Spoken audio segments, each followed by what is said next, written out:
Talk is all about airspace, how we can enable the operations that you all have been investing and envisioning, how best we can actually safely enable, be efficient, and be scalable for future. So this is current aviation system in the US.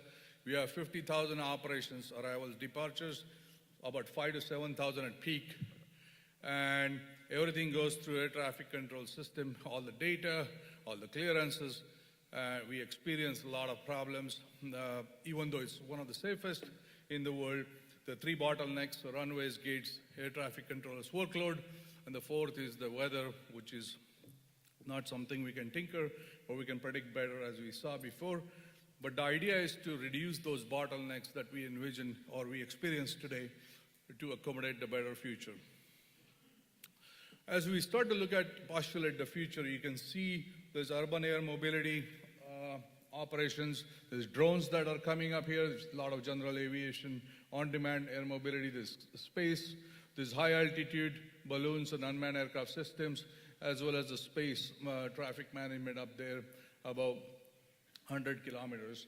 60,000 feet and up will be these operations where supersonic and drones, as well as the balloons. Then there is a Class A, B, C, D airspace, and there is Class G airspace where you are likely to see a lot of drones, as well as the Class B, C, D, E airspace, you're likely to see a lot of airspace operations increasing due to the urban air mobility and on-demand mobility.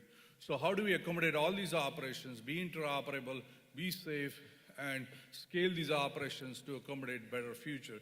That's what I am obsessed with. Starting from the small unmanned aircraft system. So we started research on unmanned aircraft system traffic management about 5 years ago, and you can see basically the idea was to enable these small drone operations. About 5 years ago, people used to say, I don't see anybody in the sky, why can't I just go fly? And then people quickly realized that you really need to worry about the other operators in the sky as well, not just about you, particularly once you start to go beyond visual line of sight and such. So we set up a new architecture, one that reduces the bottlenecks that I mentioned before.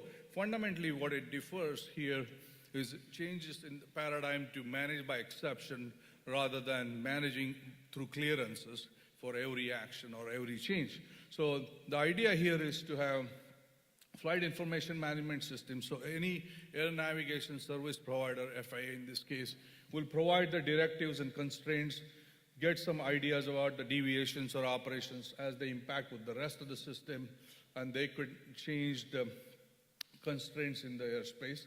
And then we enable something called USS, which is US Service Provider or US Service Supplier.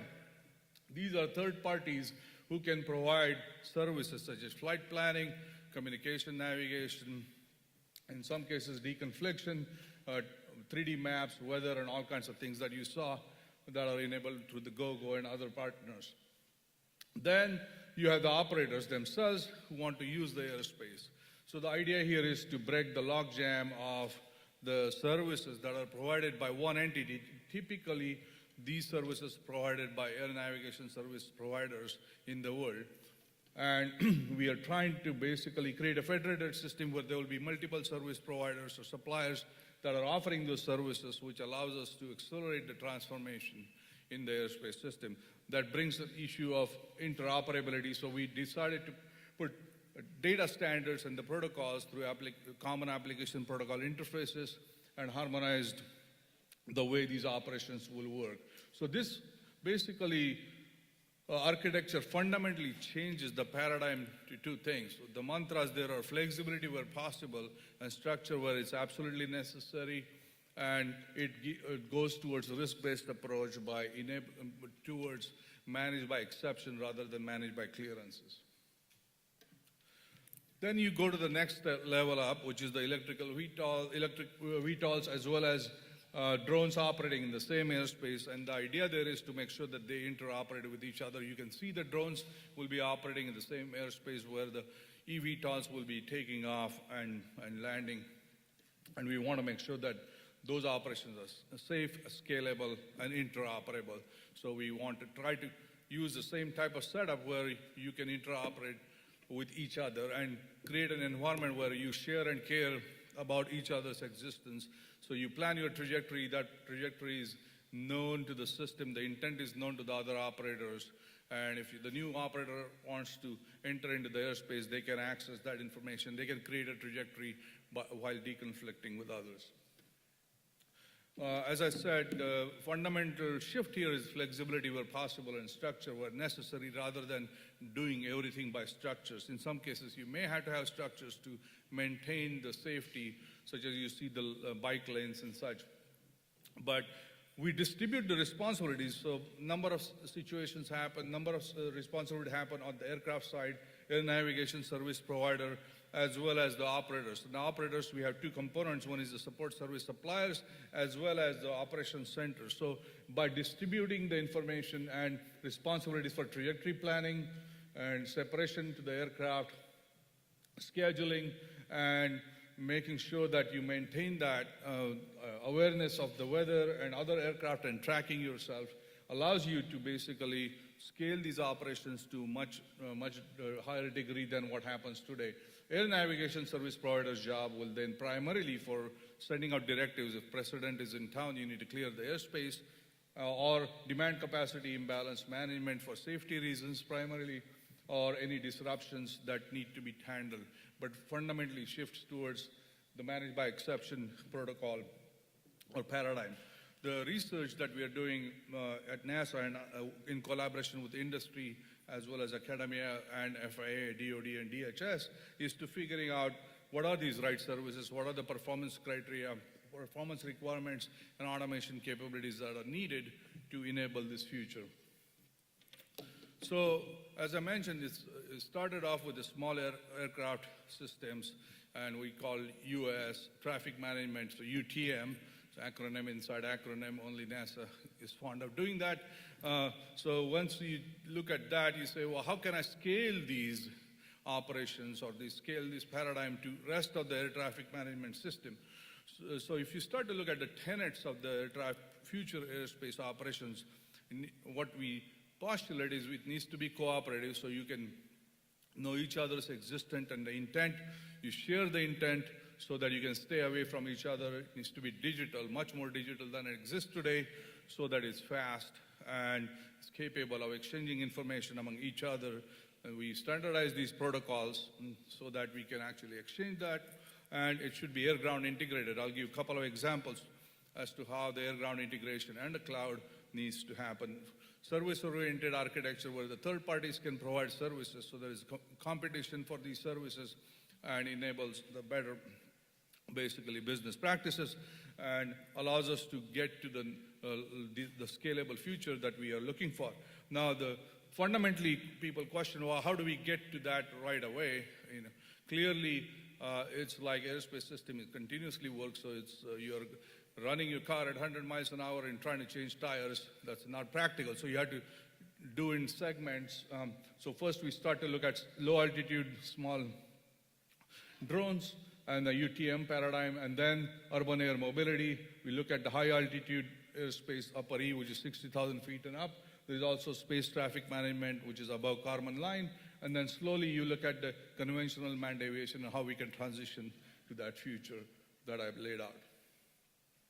Here is one example of the research that we need to do.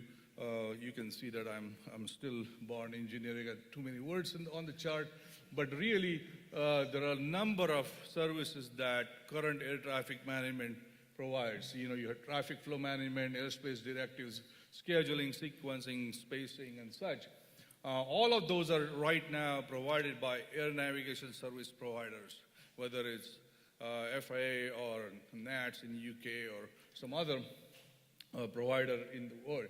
And what happens is currently humans address all off-nominal situations and contingencies.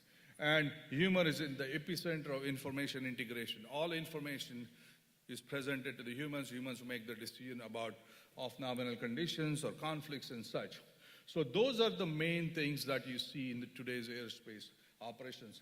In order to scale these, you need to reduce the burden on humans So fundamentally, the automation has to address the off-nominal conditions and contingencies in order for us to scale that.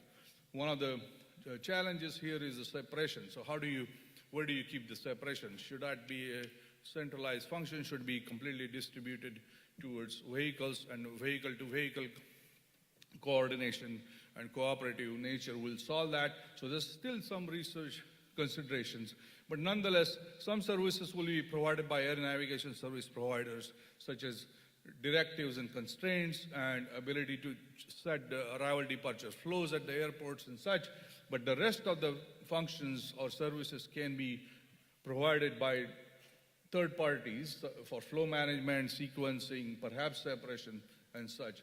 One of the things there, as I mentioned, is automation. What is the level of assurance we need by the automation to handle these off-nominal conditions and contingencies, and how the automation would be the epicenter of information integration rather than overloading the humans. As I relayed before, one of the bottlenecks is the human workload, and in order to get away from that, we need to have reliable automation. So our research focuses on what is the right architecture, what are the exchange protocols, what are the performance requirements for automation and such. The need for moving forward is real. We need to really get to the point where the system will be scalable.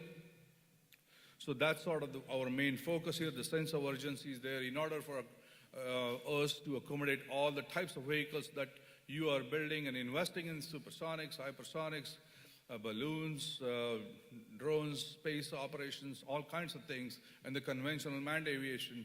We really need to get to the point of figuring out this interoperable future airspace operations. It's typically build a little, test a little strategy there, and then evolves for future. So it does take a long time to get to the point of transforming all the airspace operations. So there are a number of research issues, obviously, but our goal is to really cross the finish line. And research is just a means to an end rather than an end in itself, to promote the highly scaled operations that are affordable and safe for future. With that, I will stop here, because I also had to go catch a flight at 1 o'clock. And I'm happy to answer any questions. Any short questions?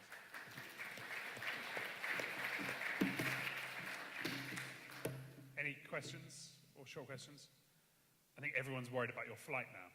So, okay, thank you so much.